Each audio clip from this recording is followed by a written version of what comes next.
Congressman Swalwell, among this field of candidates, you have a unique position on gun reform. You're proposing that the government should buy back every assault weapon in America, and it should be mandatory. How do you envision that working, especially in states where gun rights are a strong flashpoint? Keep your pistols, keep your rifles, keep your shotguns, but we can take the most dangerous weapons from the most dangerous people. Pistols are used in 9 times as many murders than rifles, shotguns, and other firearms combined. Let me repeat that for you so it sinks in. Pistols are used in 9 times as many murders than AR-15s, shotguns, and other firearms combined.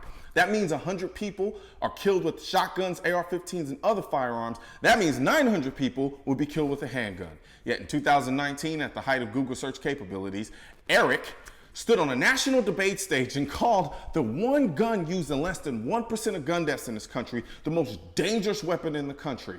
I'm sorry, but is there a new definition of dangerous that I don't know about? Or maybe he's using the definition of dangerous he created on urbandictionary.com. Because if you ask me, that's like calling the measles the most dangerous disease in America. We have the NRA on the ropes because of the moms, because of the Brady Group, because of Giffords, because of March for Our Lives. But I'm the only candidate on this stage calling for a ban and buyback of every single assault weapon in America.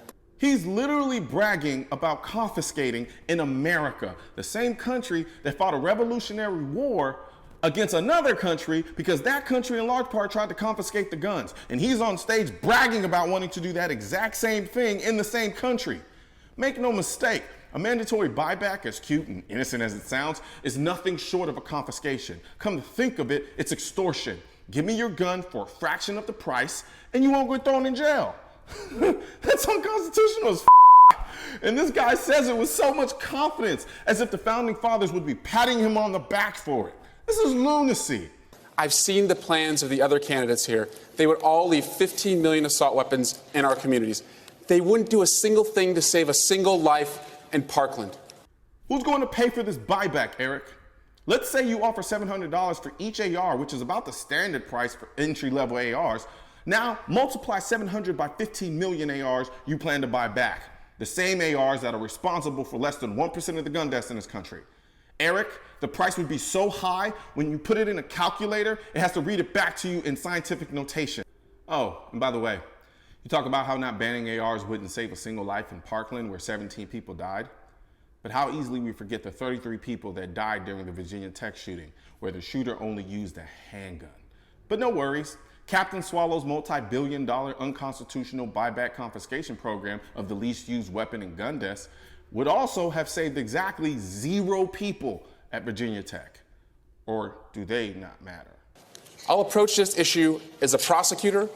I'll approach it as the only person on this stage who has voted and passed background checks.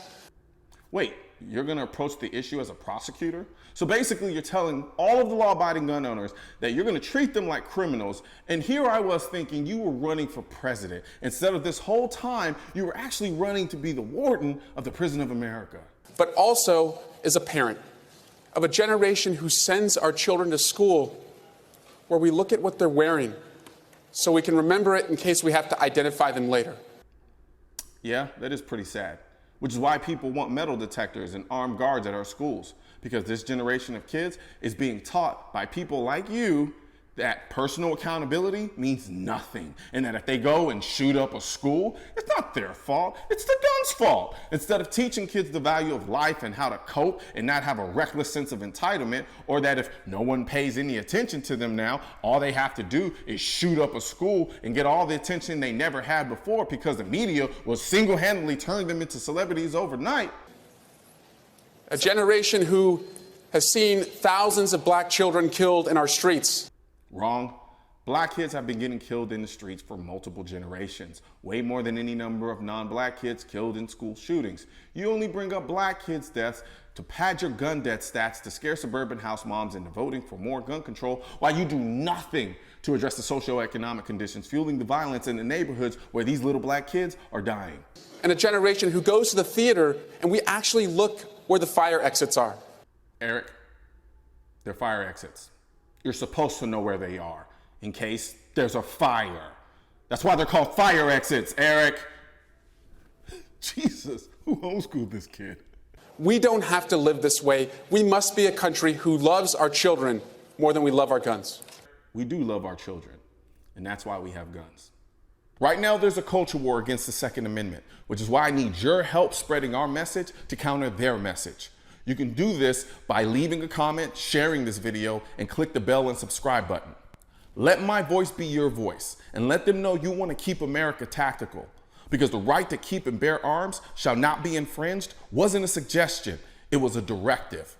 Also, if you're wondering where to purchase your state-specific Keep America Tactical shirt, click the link under the Keep America Tactical in the description section of this video.